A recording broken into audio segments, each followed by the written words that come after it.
Hi friends, ఈరోజు మనం పెసళ్ళ రసం అలాగే పెసళ్ళతో పళ్ళెం ఎలా తయారు చేయాలో తెలుసుకుందాం.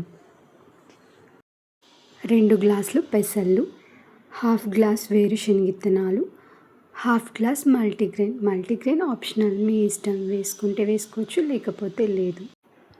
3 గ్లాసెస్ వాటర్ వేసుకోవాలి. 3 గ్లాసెస్ వాటర్ వేసుకొని ప్రెషర్ కుక్కర్లో పెట్టేసుకుందాం. అలాగే 1 స్పూన్ సాల్ట్ వేసుకుని ప్రెషర్ కుక్కర్లో 3 విజిల్స్ వచ్చే వరకు పెట్టుకోవాలి. 3 విజిల్స్ ఫినిష్ అయ్యాయి. ఒకసారి చెక్ చేద్దాం ఉడికాయో లేదో. బాగా ఉడికేసాయి. ఇప్పుడు ఉడికించాక బెల్లను సపరేట్ అలాగే రసాన్ని సపరేట్ చేసుకోవాలి. బాణీ పెట్టుకొని 4 టేబుల్ స్పూన్స్ ఆయిల్ వేసుకోవాలి. అలాగే 5 గ్రీన్ చిల్లీ వేసుకొని బాగా మగ్గించుకోవాలి. ఇవి బాగా మగ్గాక తీసేసుకోవాలి. ఇప్పుడు 6-7 వెల్లుల్లిని వేసుకోవాలి. వెల్లుల్లిని కూడా బాగా మగ్గించుకోవాలి. మగ్గాక తీసేసుకోవాలి.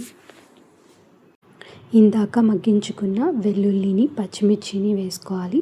అలాగే 1 స్పూన్ సాల్ట్ వేసుకోవాలి.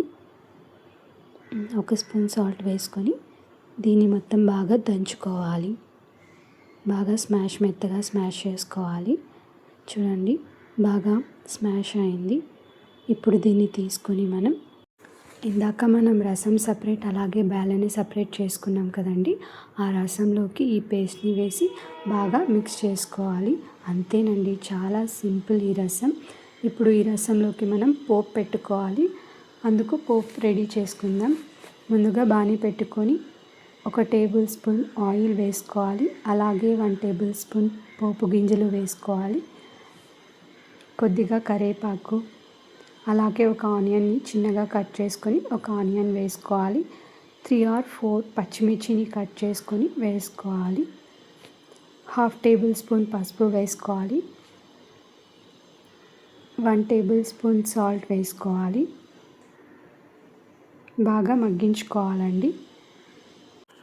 మగ్గిన తర్వాత సగం పోపుని ఇందాక ఉడికించుకున్న బ్యాల్లోకి వేసుకోవాలండి. ఈ బ్యాల్లోకి వేసుకొని బాగా మిక్స్ చేసుకోవాలి. అంతేనండి, సింపుల్ అండ్ టేస్టీ హెల్తీ పళ్ళెం రెడీ. చాలా బాగుంటుందండి. ఈవినింగ్ టైం స్నాక్స్కి అయితే చాలా చాలా బాగుంటుంది. మిగిలిన పోపుని రసంలోకి వేసి బాగా కలుపుకోవాలి. అంతేనండి, సింపుల్, చాలా టేస్టీగా ఉంటుంది. రసం కూడా పిల్లలు కూడా చాలా ఇష్టంగా తింటారు. Thank you.